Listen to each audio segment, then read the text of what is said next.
दोस्तों, क्या आप जानते हैं कि एक छिपकली अपने पूरे जीवन काल में बिना पानी पिए जीवित कैसे रह जाती है? क्योंकि आपने कभी भी छिपकली को पानी पीते हुए नहीं देखा होगा। और क्या आपको पता है कि इस दुनिया में केवल एक ऐसी इकलौती विशालकाय छिपकली पाई जाती है जो एक इंसान को बड़ी ही आसानी से मौत के घाट उतार सकती है। और दोस्तों, क्या आपने कभी सोचा है कि एक छिपकली की पूंछ कट जाने के बाद उसकी पूंछ दोबारा से कैसे उग जाती है? साथ ही आपको बताएंगे एक ऐसी दुर्बल छिपकली के बारे में जो अपनी ओर आते खतरे को देखकर अपनी आंखों से ब्लड यानी कि खून की बौछार करके अपने शिकारी के ऊपर अटैक कर देती है। तो दोस्तों, आज की इस वीडियो में हम आपको छिपकली के बारे में कुछ ऐसी ही रोचक जानकारी देने वाले हैं जिसे सुनकर आप भी हैरान रह जाएंगे। बस आपसे रिक्वेस्ट है कि वीडियो को स्किप न करके अंत तक जरूर देखना। दोस्तों, सबसे पहले बात करते हैं कि जब एक छिपकली की पूंछ कट जाती है तो वह फिर दोबारा से बढ़कर कैसे बड़ी हो जाती है।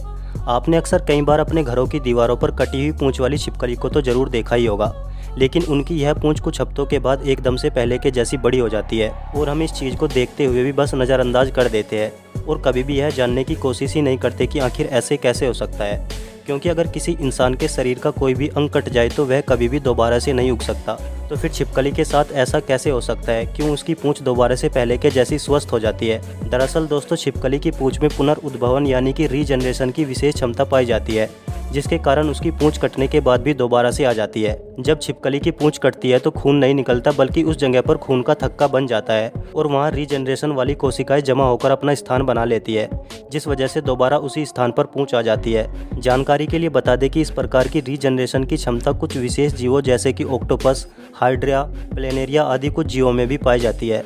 लेकिन दोस्तों, अब सवाल ये उठता है कि क्या मनुष्य में भी ऐसी क्षमता पाई जाती है? तो आपको जानकर हैरानी होगी कि मनुष्य के नाखून और बालों का दोबारा उगना भी इसी क्षमता के कारण होता है, परंतु यह कोशिकाएं मृत यानी कि डेड कोशिकाएं होती है। हालांकि मनुष्य के यकृत यानी कि लीवर में रीजनरेशन की अपार क्षमता पाई जाती है और किसी चोट के लग जाने पर घाव का कुछ दिनों में ठीक हो जाना भी कोशिकाओं के रीजनरेशन की क्षमता का परिणाम है। परंतु मनुष्य के पूरे शरीर के किसी बाहरी अंग जैसे कि हाथ पैर में यह क्षमता नहीं पाई जाती। अब दोस्तों, इसके बाद बात करते हैं कि छिपकली को अपने पूरे जीवन काल में कभी भी पानी पीते हुए क्यों नहीं देखा जाता। और आपने भी कभी न कभी इस बारे में जरूर सोचा होगा कि आखिर छिपकली पानी पीती भी है या फिर नहीं। तो दोस्तों, हम आपको बता दें कि जीवित रहने के लिए कई प्रकार की छिपकलियों को पानी के करीब रहने की आवश्यकता ही नहीं होती, क्योंकि वह अक्सर अपने भोजन से ही पानी को अवशोषित कर लेती है।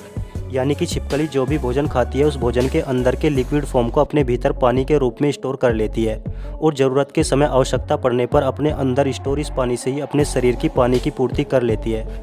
हालांकि यह विशेषता कुछ ही प्रजाति की छिपकलियों के अंदर पाई जाती है जो अपने पूरे जीवन काल में बिना पानी पिए जीवित रह सकती है। दोस्तों, अब हम आपको बताने वाले हैं उस छिपकली के बारे में जो एक इंसान को बड़ी ही आसानी से मौत के घाट उतार सकती है और अब तक इस प्रजाति की छिपकली ने कई सारे इंसानों को अपना शिकार भी बनाया है। जी हाँ दोस्तों, हम बात करने वाले हैं कोमोडो ड्रैगन के बारे में, जो कि छिपकली का ही एक बहुत बड़ा रूप है और इस प्रजाति की छिपकली मुख्य तौर पर इंडोनेशिया में पाई जाती है।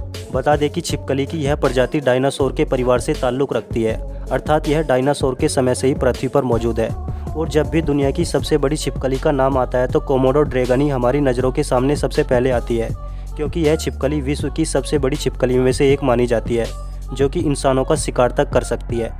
वहीं अगर इस छिपकली के वजन के बारे में बात की जाए तो इस छिपकली का वजन लगभग 100 किलो या फिर उससे भी अधिक हो सकता है, जिसकी लंबाई 10 फीट से लेकर 15 फीट तक होती है। और अगर इसके जीवन काल के बारे में बात की जाए तो इसका जीवन काल तकरीबन 30 साल तक होता है। आपकी जानकारी के लिए बता दें कि जिस प्रकार सांप अपनी कैंचुली को उतारते हैं, ठीक उसी प्रकार यह छिपकली भी समय समय पर अपनी बाहरी त्वचा को उतारती रहती है, जिसका कारण यह है कि इस छिपकली का भीतरी शरीर इसकी बाहरी त्वचा के मुकाबले ज़्यादा तेज़ी से बढ़ता है, जिस वजह से इसे अपनी बाहरी स्किन को उतारना पड़ता है।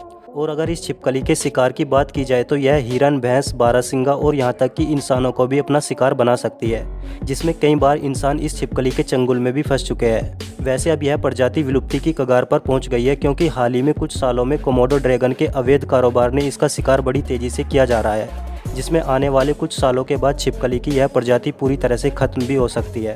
दोस्तों, वैसे देखा जाए तो पुरुषों की तुलना में महिलाएं छिपकली से ज़्यादा डरती है, लेकिन अब जो छिपकली के बारे में हम बात करने वाले हैं उसे देखकर पुरुषों की भी हवा टाइट हो जाती है। जी हाँ दोस्तों, हम बात करने वाले हैं हॉर्न टोड छिपकली के बारे में।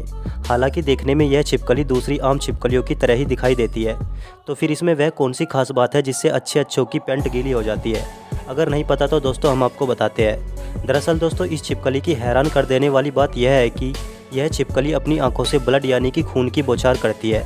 होता यूँ है कि जब भी इस प्रजाति की छिपकली को खतरा महसूस होता है तो यह पहले तो अपने आप को अपने आसपास के वातावरण में छुपाने की कोशिश करती है, लेकिन अगर फिर भी शिकारी इसका पीछा नहीं छोड़ता तो फिर यह उसके ऊपर अपनी आंखों से ब्लड यानी कि खून की बौछार कर देती है। और अगर यह ब्लड सामने वाले शिकारी जीव की आंखों या फिर स्किन के ऊपर गिर जाता है तो उसकी आंखों या स्किन पर एलर्जी से इन्फेक्शन होकर उसकी मौत तक भी हो सकती है। बता दें कि यह छिपकली इस अटैकिंग प्रक्रिया को तभी अपनाती है जब इसे सबसे ज़्यादा खतरा महसूस होता है। दोस्तों, आप हमारी ये वीडियो किस जगह और कहाँ से बैठकर देख रहे हैं हमें नीचे कमेंट करके ज़रूर बताएं। और साथ ही अगर वीडियो पसंद आई हो तो प्लीज़ वीडियो को लाइक करके चैनल को सब्सक्राइब भी ज़रूर कर लें, क्योंकि हम इस चैनल पर इस तरह की इंटरेस्टिंग वीडियो लाते रहते हैं।